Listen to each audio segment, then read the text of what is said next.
Hi everyone, we're going even more casual, I don't even know where I'm looking here, there, than usual with this video, because I'm not even filming it on a camera. I'm giving it a try on my iPhone to see how it comes out. The microphones on the Canon cameras are awful, even though the lenses are amazing. And I just find that the sound quality on the iPhone is so much better and easier to edit. So when I do stuff for Instagram, it just feels like an absolute piece of cake compared to editing stuff from my Canon cameras. So I'm just giving it a try, throwing it out there to see what you think, okay? And also, I don't know what it is about filming on an iPhone, but it does make me feel a lot more relaxed. I've got a horrible, horrible feeling that I'm looking in completely the wrong direction for the camera, and I'll play it back and I'll look mad. Nevertheless, let's crack on with the August favourites. I'm not really doing any skincare in this video because I have been judging the Marie Claire Skincare Awards or Beauty Awards, and loads of the stuff that I have discovered in those awards probably would be in my favourites, but I feel like it's a bit disingenuous to talk about them before anything's even happened, you know, the finals or anything like that. And so I'm sure that those will be creeping into future favourites videos, but for now we're sticking to non-skincare. I've got a couple of body things to start this one off with, which is unusual. The first thing is a bath product that every time I use it, it's always something that I use going into autumn and winter. And it just makes me feel very, festive's the wrong word because we're nowhere near Christmas, but seasonal. And it's the Veleda Pine Reviving Bath Milk. It smells of pine forests, but not of, what was that? Was it Radox? I'm just trying to think of the thing that we had in the 80s that I'm gonna have to look up the name, and it smelt of pine and everybody used it in a bath. It doesn't smell quite like that. It's a little bit more refined, but it just makes you feel very relaxed and very happy about going into the colder months, which I never am. I hate the cold. I'd much prefer to have spring and summer the whole year round, if I'm quite honest with you, but that's never going to happen. And so that does the trick nicely for getting me in the mood for autumn winter, not for sex. The next thing is, oh, this is a man's one. I don't know why it would be a man's one, to be quite honest, unless they're a lot more sweaty. Mitchum deodorants this year, I think it was this year, earlier this year, launched a whole range of 0% aluminium deodorants. To be quite honest, you can read something from both sides of the argument with the whole aluminium deodorant thing. So I'm still not sure where I stand on it. However, it hasn't got it in and it works really well, so that's fine by me. I find this really, really effective. I have tried the ladies one. Honestly, didn't realise there was a men's and a ladies, or women's. But this one is the one that I like the best. And I'll tell you why. It's the smell. So it's a solid stick deodorant, which I've never been that fond of historically, but it doesn't seem to really leave too many white patches and stuff on things. If truth be told, it's summer, so it's not really like I've been wearing a lot of things that have been tight underneath the armpits. So I'd have to get back to you on that. But it's the smell that really gets me on this. It's very fresh, but it almost has a figgy kind of lean to it. And I'm very fond of figgy smells. And so this has won me over. It says 24-hour protection. I would probably agree with that. And it works really well. Oh, it says cedarwood. It's cedarwood. It's nothing to do with fig, but I feel like it has got a very slight figginess to it. Anyway, if you're looking for an aluminium-free deodorant and you like that whole creamy stick sort of one, give it a try. I thought it was very nice indeed, to the point where I put it in favourites, so it must be nice, mustn't it? My third thing could, in fact, be 4 things put together, but I'll just show you 2 of them. I've been trying out loads of mascaras. Trying out mascaras is one of my most hated beauty jobs.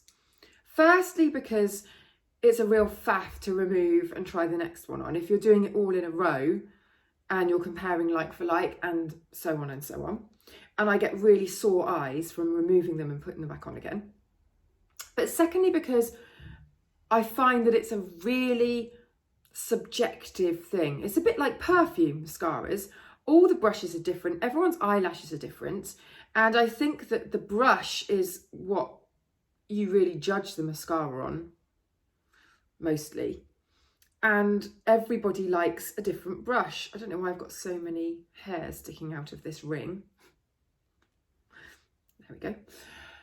So, I don't normally like it. However, I have found 4 in a row that I thought have been brilliant. The first one is the Marc Jacobs something or other that I'm going to have to put in the description because I can't remember the name of it, and it's in the bathroom. The second one is the Charlotte Tilbury one that everyone's raving about, the Pillow Talk. It's really, really good. I feel like I'm going to have to do a separate video on these now, aren't I? And then I've got the Lash Freak from Urban Decay. Again, very, very good. This has got a slightly odd wand that reminds me of a football shoe for some reason. It's a little bit trixier than the rest, and it does tend to deposit a little bit too much mascara on, so you have to give them a bit of a comb out. However, it gives very, very, very good volume, and it's nicely buildable. And then the last one is my newest discovery, and it's a Dior Show Iconic Overcurl. They've had an Overcurl mascara for years. I've always been a fan, although I did swap out for the Pump and Volume one for a while, which comes in the Batman-esque sort of rubber tube. It's brilliant. Dries up quite quickly though. But the Overcurl for me was one of the original Va-Va-Voom massive lash kind of mascaras. I have it on at the moment. Can you see it there? My lashes are so crap normally. So if you can see it, then that is an achievement for a mascara, to be quite honest with you. And yeah, so 4 really good mascaras, and I will do a comparison video. If I promise it, then it will come, or something. So I've actually enjoyed, mascaras are in my favourites as a category or a genre, because I have enjoyed mascaras this month. If you follow me on YouTube and Instagram and my blog, make sure you do follow on the blog. I feel like blogs are a dying breed, aren't they? People just don't write long things anymore. And that's what I spend most of my time doing. That's what I enjoy doing most. And that is where, believe it or not, I have my biggest audience still. I'm an OG blogger and I still blog, and that is still my thing. So if you don't follow the blog, I shall put a little link so that you can subscribe to the newsletter, which every time a post comes out, it just emails you the post. So you might prefer that, really, to having to go and check all the time. And I'll link to the blog itself. But if you follow me on all of those platforms, then you'll know I've been raving about basically anything in a pot by Crilly, London. So the Truth eyeshadow, which is a really nice reddish brown, I shall link to that review that I did. And also I've been using this loads again, the Electra blush, which is just a really nice soft pinkish tone. If you want to know what I've got on my face today, I've actually been shooting a little hair ad. I have got the new Chanel Le Beige foundation on, which launched a couple of days ago. They've launched it in loads more shades, and it's a really beautiful formula. I'm wearing B30 of that. The Healthy Glow foundation, it's been out for a couple of years, but they've relaunched, and it's nice. And I'm wearing the Charlotte Tilbury Bronze and Glow, Film Star Bronze and Glow, which looks like this. Loads of eyeliner, Charlotte Tilbury eyeliner, and some NARS eyeshadow, and then the Dior Overcurl mascara. I will try to link all those things for you so that you can have a look. And then I've blow dried my hair, I don't know whether you can tell, with my Babyliss, you know, the big curl heated thing, which I still love. And then my last thing are these zit stickers. Now, I did an ad for these much earlier on in the year. It might have even been last Christmas, when I'd had a couple of really big pustulous spots. And what you do is you stick these on, you can keep them on for as long as you want, and they've got tiny little prickly bits in them that get the ingredients right down into the spot, and then it keeps it sterile and it keeps the ingredients going into the spot. And they work really, really well. Hadn't used them all over summer because I hadn't really had any spots, but then this month I had one on my chin. You know when you feel it and you go around the edge and it's sort of this big and it hasn't come out yet, but you just feel the whole mass of it underneath the skin. That's what I used it on. And usually when I get one like that, I think there is no hope for this. You've just got to wait for it to come out and then give it a good squeeze. I didn't say that. With this, I felt like it just went overnight. I put one on overnight, and then I have to say I did one the next morning, and I did keep it on for the whole day. And it's quite good for making you not fiddle with that area. So I was very, very impressed. It quite literally just disappeared without a trace, which has never really happened with a big pustulous one like that. But this is actually for early stage zits. That's what it's designed to get rid of, not ones that are out already.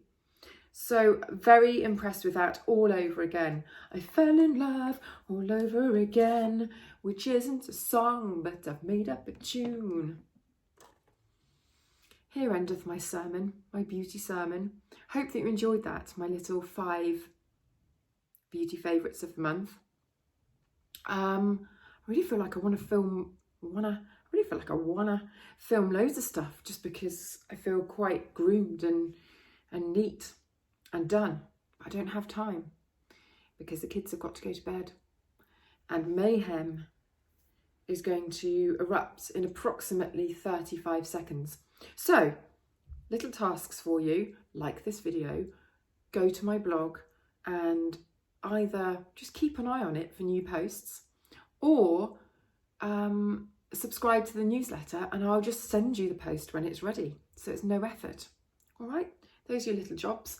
I will see you in the next video, and it's really going to have to be mascaras now, isn't it? I've set myself up for that fall, but now I've said it, I was going to say follow through. That's not the right term. I will do it. All right, see you next time.